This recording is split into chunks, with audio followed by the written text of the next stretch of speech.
Bienvenidos y Shabbat Shalom, mis amigos, mis amigas, en esta preciosa y bendecida tarde, una tarde soleada, fresquita, lo tiene todo, ¿verdad? Esta preciosa tarde de septiembre, en septiembre y en octubre hace un clima aquí realmente ideal, digno incluso de salir a como el mundo está, digno incluso de salir un poco a divertirse, a tomar algo, ¿verdad? Porque hace un tiempo ideal, o pasear. Entonces, vamos a estar con el tema de hoy, Proverbios 14, Proverbios capítulo 14, la mujer en deconstrucción que respira mentiras. La mujer en deconstrucción que respira mentiras es el título de esta enseñanza, Proverbios 14, y vamos a repasar cosas que nos han llamado la atención antes de entrar en el mensaje en este día. Cosas que nos han llamado la atención durante esta semana. Saben ustedes que tomamos nota porque también nos sirve de higiene mental, porque por lo menos podemos combatir de algún modo las tonterías que tenemos que oír, ¿no? Entonces, es bueno por eso tomar nota, y también es bueno desahogarse explicando la majadería que oyes, porque si te la callas vivencialmente, pues al final la haces tuya, ¿no? Por eso el mundo está lleno de necios, porque al final ceden, ¿verdad? Tanto la oyen y tanto la oyen que al final ceden. Bueno, entonces dice una enseñadora, dícese maestra, ¿no? Según ella, dice que cuando Mashiach dice que los enemigos del hombre serán los de su propia casa, que se está refiriendo a los de su propia alma, a su propio ser interior.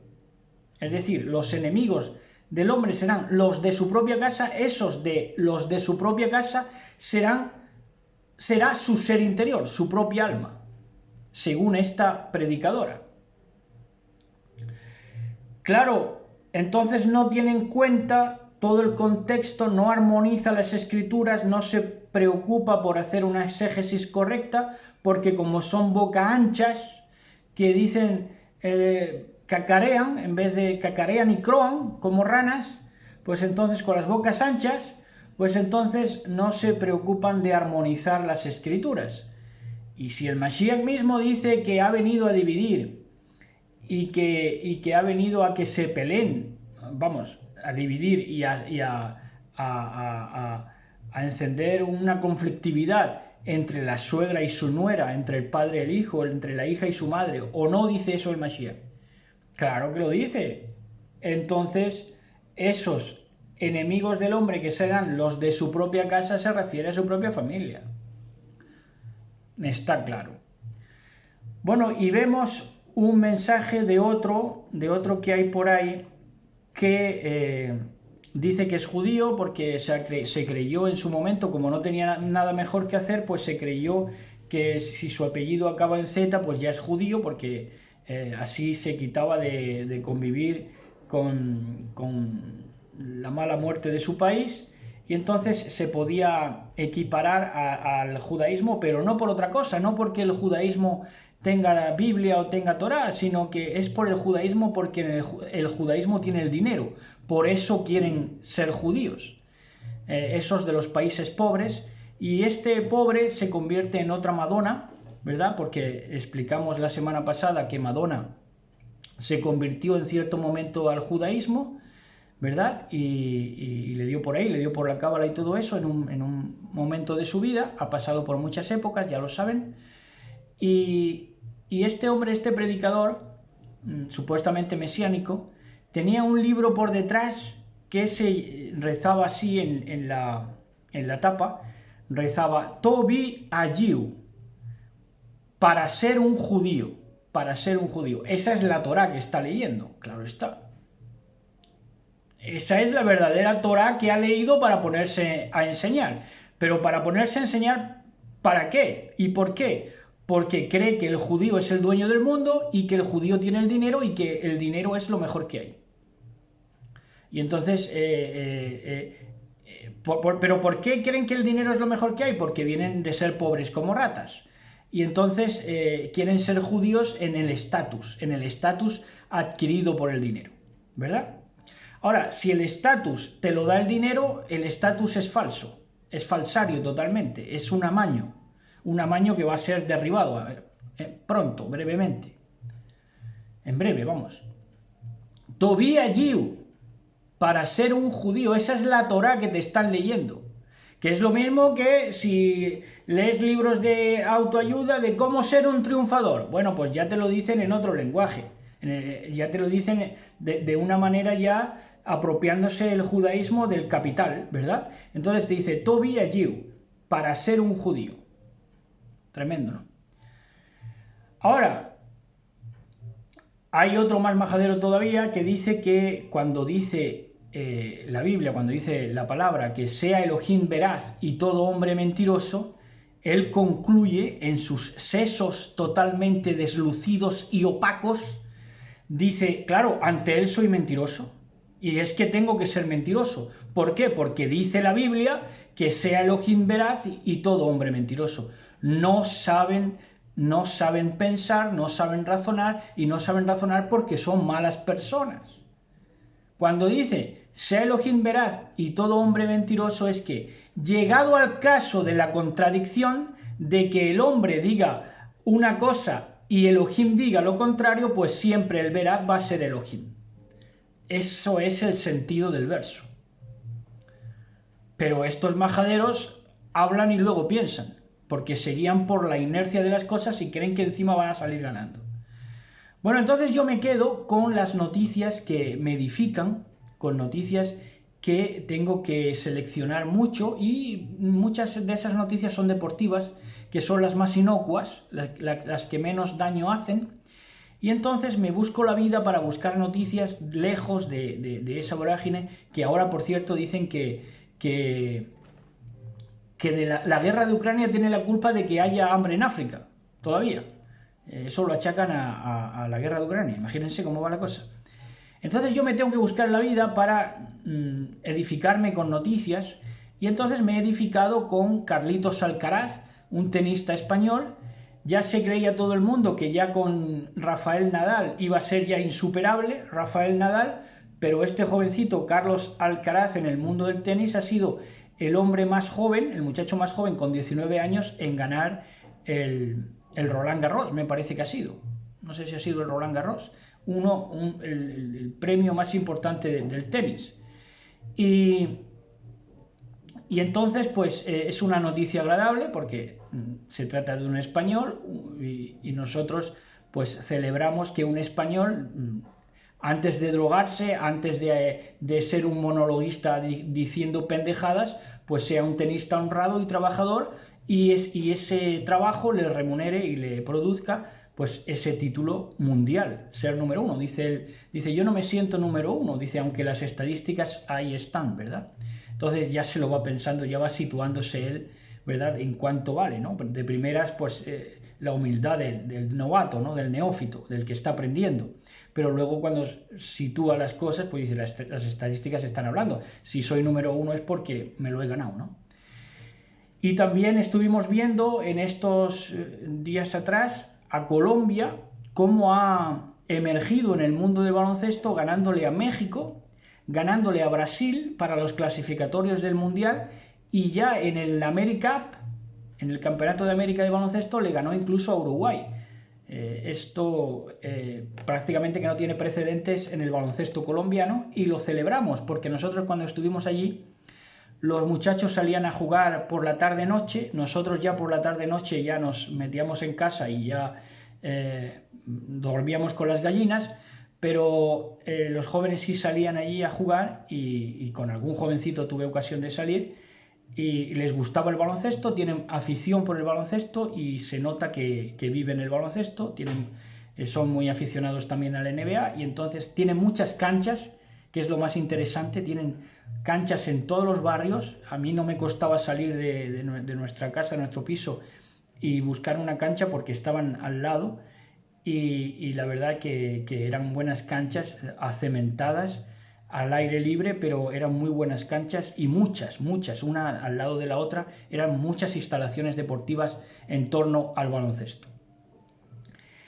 Entonces, también quiero referirles una película que estuve viendo ayer mientras hacía una cosa y me ponía a la otra, que creo que fue precisamente partidos del Eurobásquet, del europeo de baloncesto.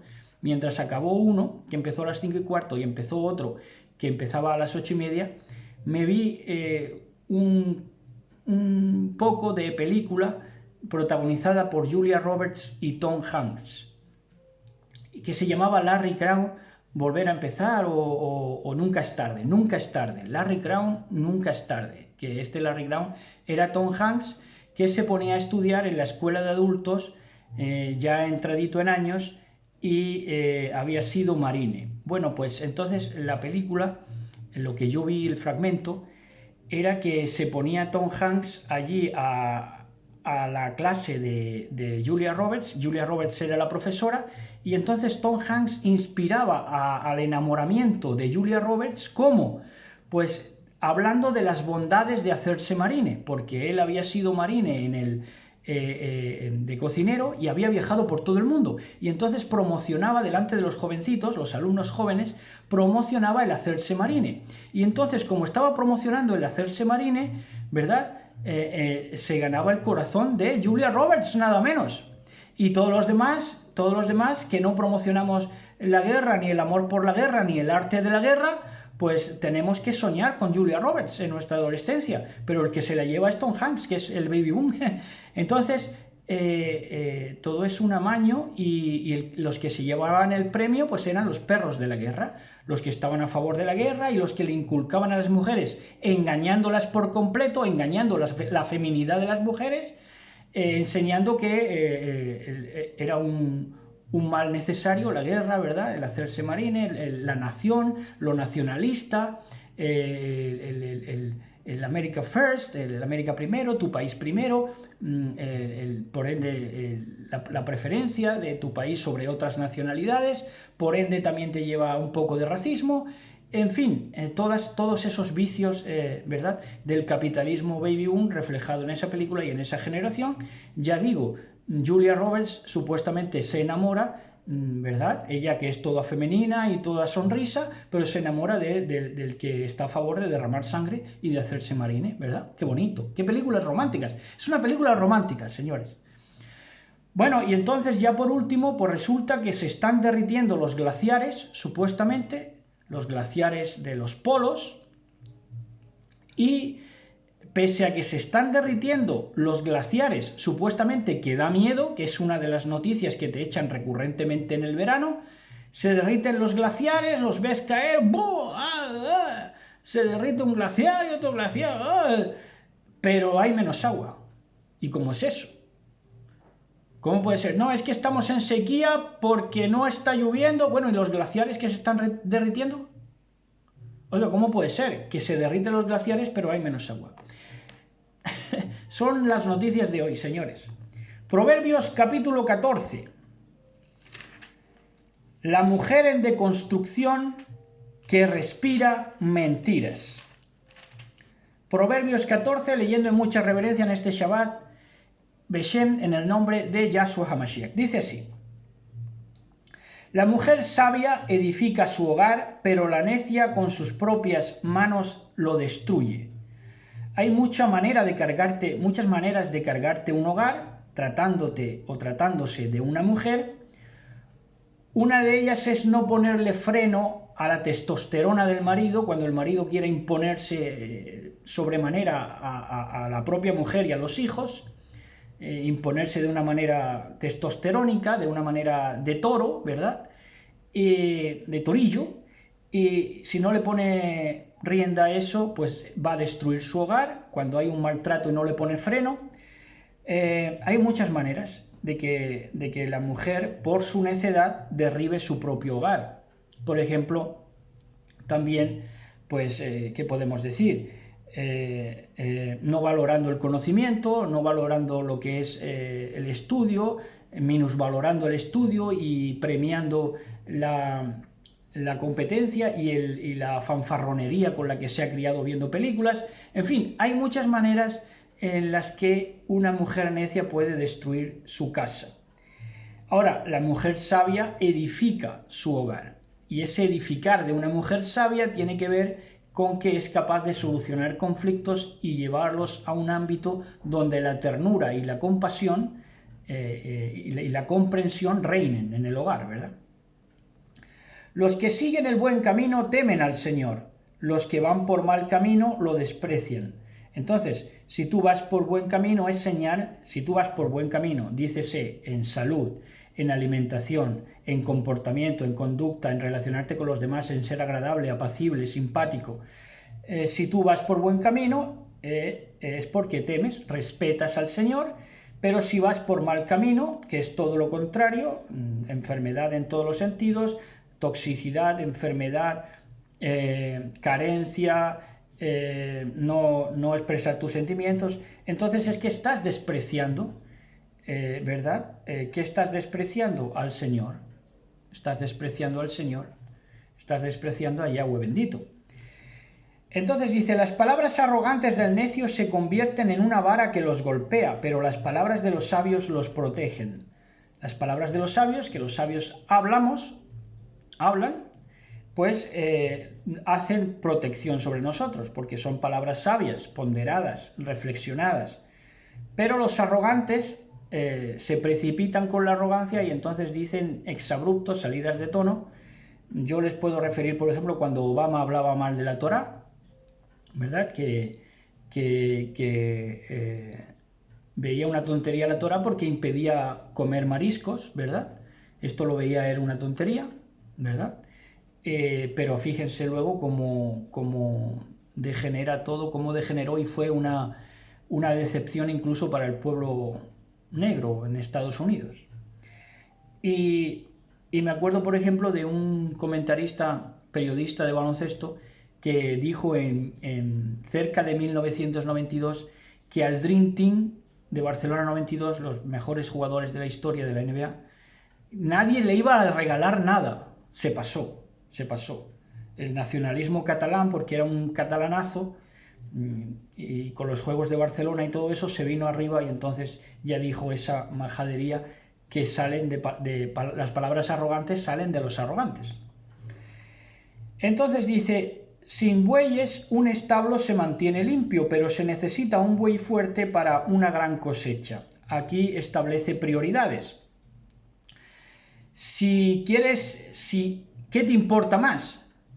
¿Te importa más mantener el establo limpio? Porque si te importa más mantener el establo limpio que tener una gran cosecha, puedes tener el establo limpio, pero te quedas sin gran cosecha.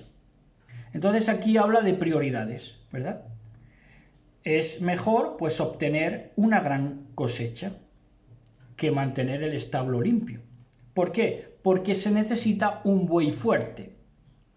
Y un buey sabemos que es ministerio, un ministerio de aquel que está arando para Yahweh bendito, ¿verdad?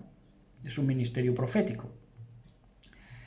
Entonces dice, el testigo honrado no miente, el testigo falso respira mentiras, como esa mujer. La mujer en deconstrucción. Deconstrucción es, pues precisamente, destrucción en la raíz alemana.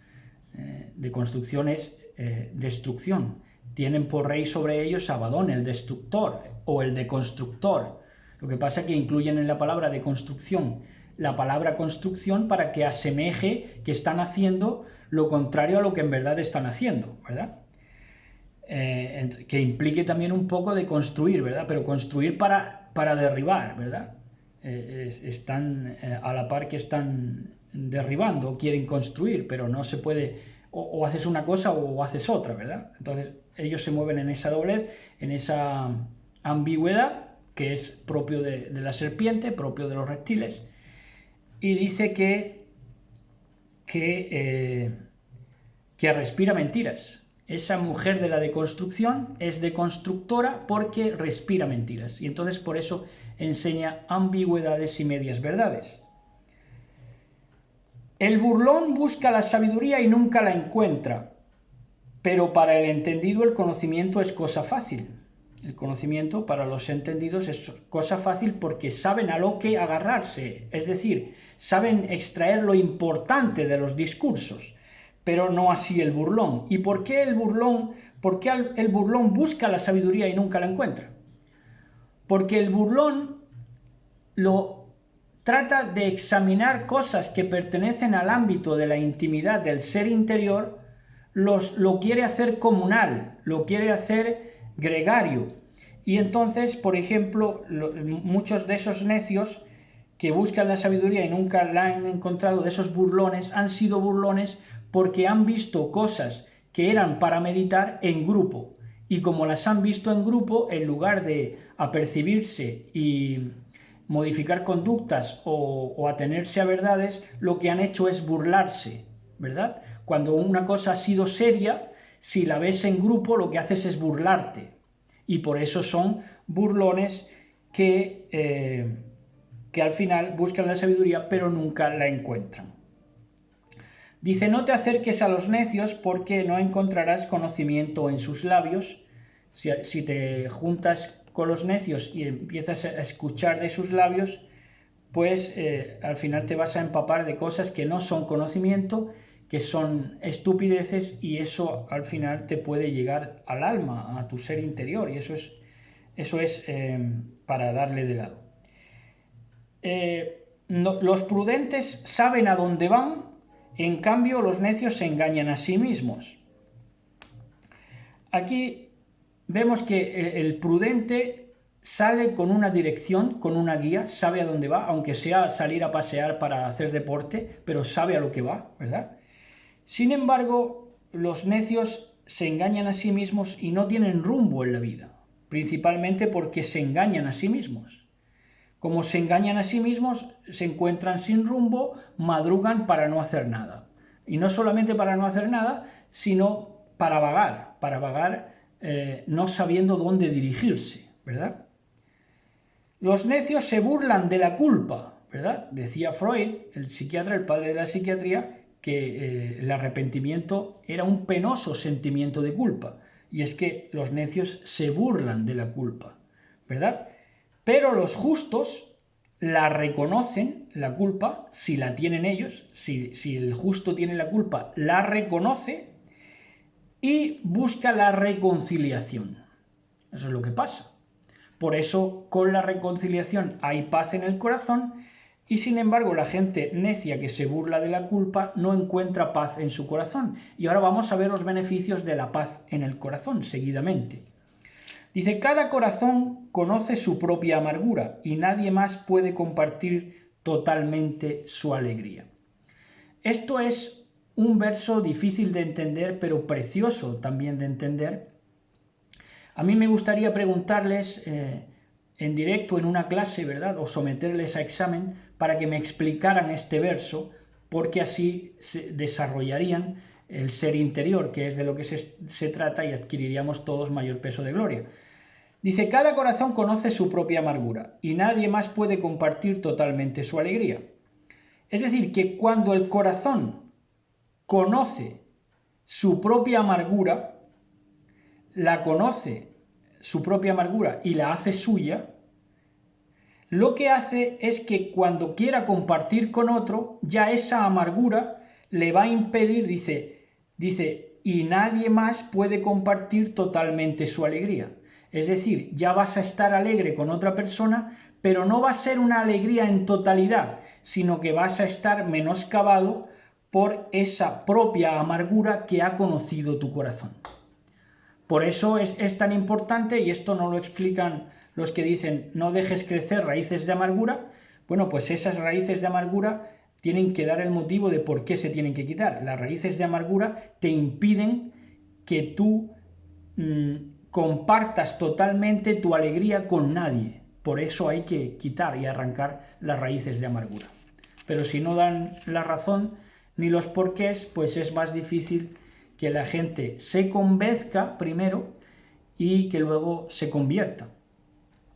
La casa de los perversos será destruida, pero la humilde morada de los justos prosperará. Aquí cuando habla de humilde morada de los justos, no quiere decir que estén viviendo en techos de chapa, con mucho respeto para todos, o en suelo de barro, sino que humilde morada se refiere a que lo vivencial de los justos es humilde, se mueven en humildad de corazón. Y la casa de los perversos, por supuesto, será destruida por muy artesonada que esté. Delante de cada persona hay un camino que parece correcto, pero termina en muerte. Es decir, la gente, aunque no crea en Dios, aunque no crea en Biblia, aunque no crea ni en los principios morales, pero debe pensar que lo que hace es lo correcto, porque si no, no encuentra fuerza para vivir, como diría Donato, ¿verdad?, con aquel libro. Entonces, tiene que parecer lo correcto. Pero ¿cuál es el problema? Que aunque les parezca correcto, termina en muerte. Porque no han interiorizado bien, no se han preguntado las preguntas correctas, no han investigado más, no se han dado más. En definitiva, no han amado a Elohim sobre todas las cosas.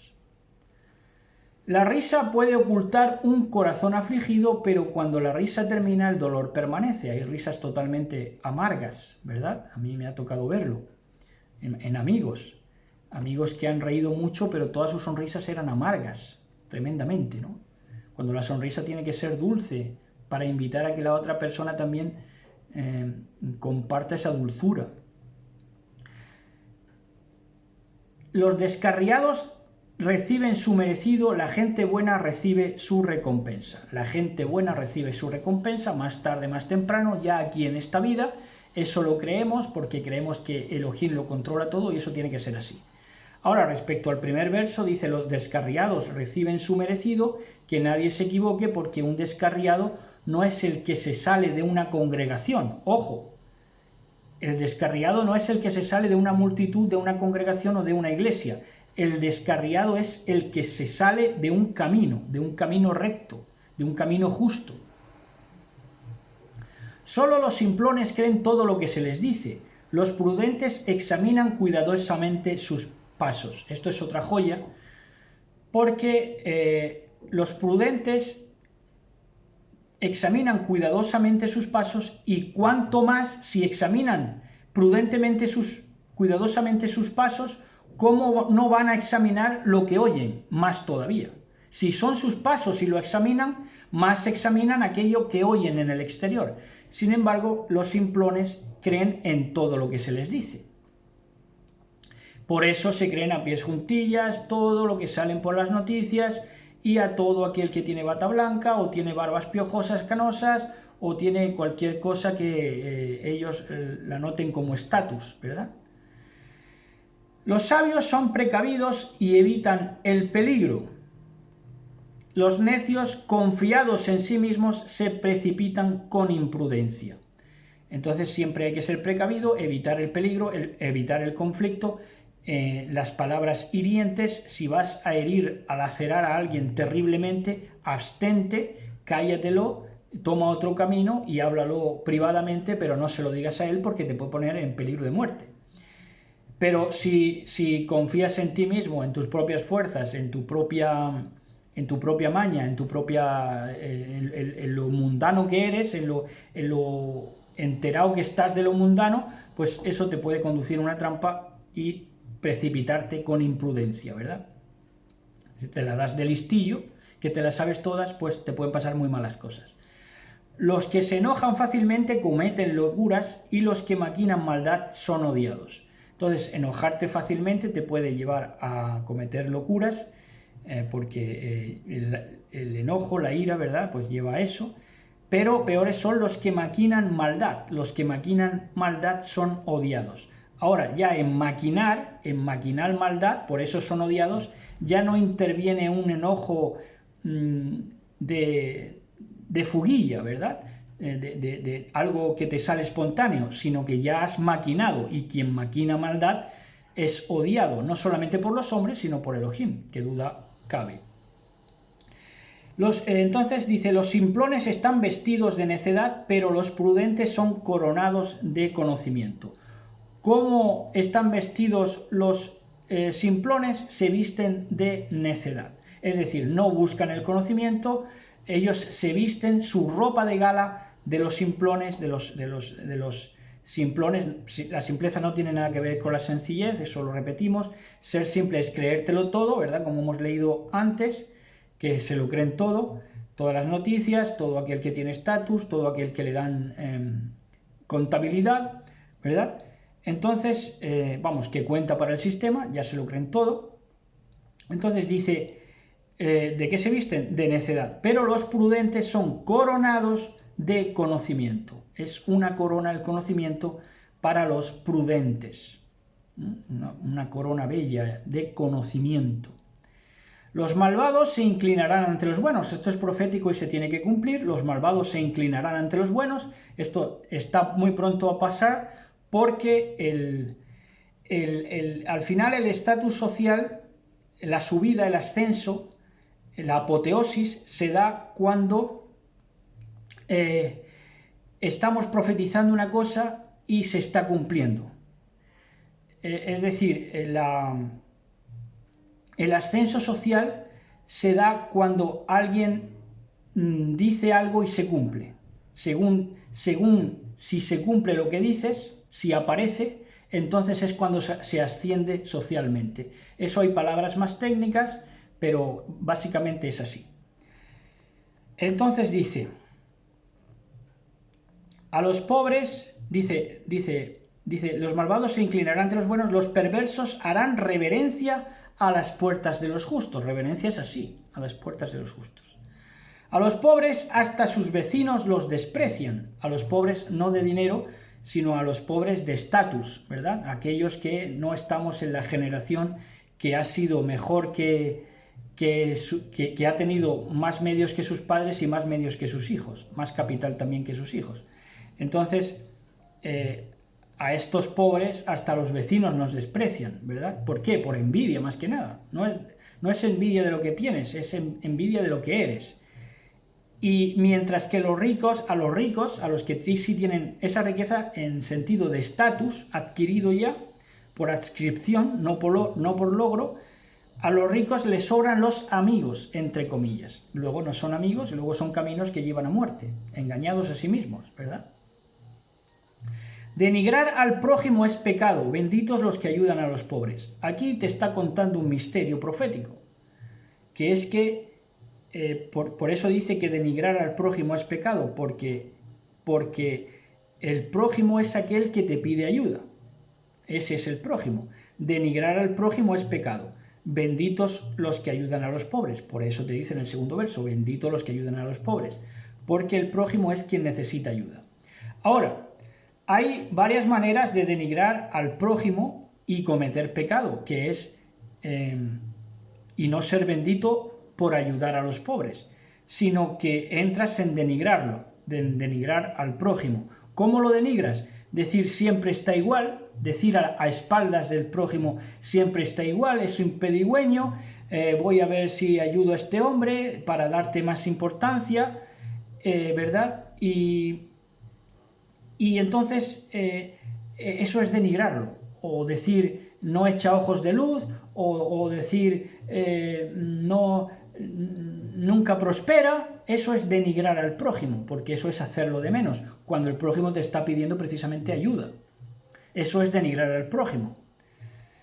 Es pecado. Si te propones hacer el mal, te perderás. Si te propones hacer el bien, recibirás amor inagotable y fidelidad, no solamente de parte de Elohim, sino también delante de los hombres, si te propones hacer el bien. El trabajo trae ganancias, pero el solo hablar lleva a la pobreza. Entonces, resulta que el trabajo trae ganancias, pero vemos que hay mucha gente hoy en día que vive de la lengua viperina, reptiliana. Porque ya me dirán ustedes, los informativos, los programas, tanto programa diciendo mentiras una detrás de otra, y son gente que se gana la vida con esa lengua mezquina, ¿verdad? Y dice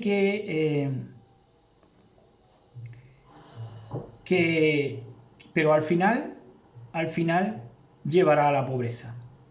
El solo hablar al final les llevará a la pobreza y a la debacle. ¿Por qué? Porque somos presos de nuestras palabras, todos, ¿verdad? Ahora, lo que le da vidilla al sistema es que la gente no recuerda, la gente olvida con facilidad, pero los justos no olvidan, los justos lo tenemos anotado. Entonces dice, la riqueza es una corona para los sabios, el esfuerzo de los necios solo produce necedad. Entonces, la riqueza, lo que adquiere un sabio, es una corona para nosotros, ¿verdad? Se convierte en una corona, nos realiza, pero no va a realizar nunca la riqueza al necio, porque el esfuerzo de los necios se van a levantar por la mañana, van a trabajar arduamente, pero ¿para producir qué? Para producir más necedad. El testigo veraz salva vidas, pero el testigo falso es un traidor. Esto habla por sí mismo. Los que temen al Señor están seguros, Él será un refugio para sus hijos. Esto también habla por sí mismo. El temor del Señor es fuente que da vida. El respeto de Yahweh es fuente que da vida, porque te da vida, te da salud, porque le respetas a Él, respetas su palabra, y la palabra que respetas de Él te repercute bien a ti. Salud, para salud de tu vida. Dice, ¿por qué? Porque ofrece un escape de las trampas de la muerte. Ahí está. Tienes respeto por el Señor, entonces acatas su palabra, la vives, la disfrutas, y ese disfrutar de su palabra te hace que te escapes de trampas de muerte, que son muchas y variadas. Una población que crece es la gloria del rey. Un príncipe sin súbditos no tiene nada. Camino de eso va la monarquía internacional, a quedarse sin súbditos, gracias a las marujas, a las viejas, que les parecen guapos, ¿verdad? Pero ya me dirán ustedes, ese de las orejas, que es ahora el nuevo rey de Inglaterra, que para taparse las orejas se deja más el pelo por aquí, entonces tapa un poco más las orejas, pero ha sido un hazmerreír toda su vida. Ahora es cuando salen los reportes de dónde para, de está aquí o está allí o ha ido a tal sitio. Ese hombre ha estado dando tumbos toda la vida y no le ha importado a nadie, porque es un payaso, ¿verdad? Es un payaso. Los que tienen entendimiento no pierden los estribos. Los que se enojan fácilmente demuestran gran necedad y cometen locuras, como hemos dicho antes. Ahora, lo que hemos dicho antes de la paz en el corazón. La paz en el corazón da salud al cuerpo. Cuando yo tengo shalom en mi vida, paz en mi corazón, entonces todo mi cuerpo se lleva a salud. Ahora, sin embargo, por contraste, los celos son como cáncer en los huesos. Los celos son lo contrario a la paz. Y puedes tener celos de quien mira a tu esposa, o puedes tener celos por envidia de quien es más inteligente o más guapo que tú, ¿verdad? Por ejemplo, los celos son como cáncer en los huesos, pero la paz en el corazón da salud al cuerpo y sale a la cara. Los perversos son aplastados por el desastre, es decir, no saben por dónde les viene, son apabullados, aplatanados totalmente. Pero los justos tienen un refugio, incluso cuando mueren. La sabiduría es venerada en el corazón comprensivo. ¿Qué hacemos? Venerar la sabiduría. ¿Por qué? Porque comprendemos. Ahora, el necio no puede venerar la sabiduría porque es un necio. Lo que venera es la necedad. La sabiduría no se encuentra entre los necios. Aunque, notar aquí algo muy interesante, que dice que en hebreo, en el griego y en la siríaca, en hebreo no incluye el no en este verso. Es decir, que diría, la sabiduría es venerada en el corazón comprensivo, la sabiduría se encuentra entre los necios, cosa que parecería contradictoria y por eso le añadieron el no, pero no es contradictorio.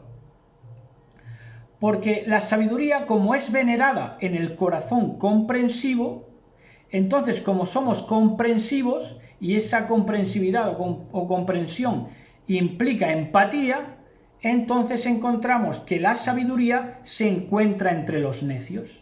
Es decir, entre todo lo que dicen un grupo de necios, puedes rescatar la sabiduría. ¿Y es que estaba ahí la sabiduría en ese diálogo de necios? No, la sabiduría está en ti porque veneras la sabiduría y por eso te haces comprensivo.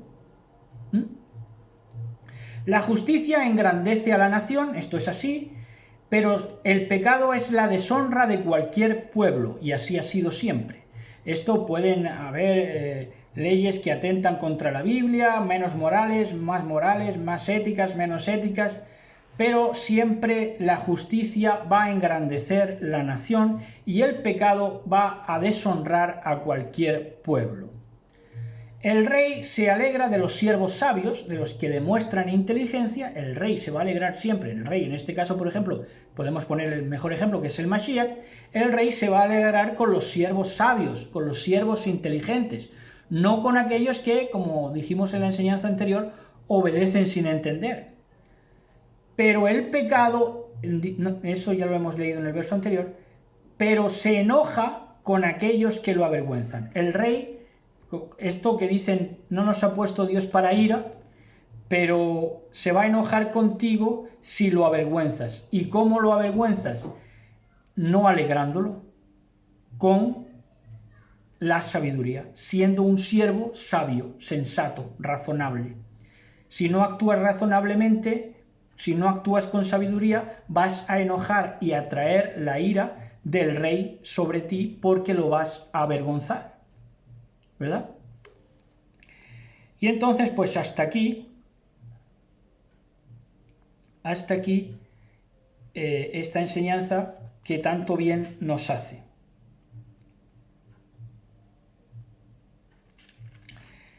Entonces disfruten de este bendito Shabbat, alégrense, gócense, guarden el mejor vino, la mejor salsa, la mejor carne o el mejor pescado, la mejor proteína, y gócense con sus seres queridos ahora que los tenemos, los que trabajan, ahora que están en casa, ¿verdad? Más y mejor que nunca, pues regocijémonos con la presencia de nuestros seres queridos y amémoslos, ¿verdad? Como si fueran el mismo Elohim, porque así es, ¿verdad? Porque si amamos al prójimo, amamos a Elohim bendito. Así que Shabbat Shalom, besos y abrazos. Shabbat Shalom, amada del Mashiach. Gózate, alégrate.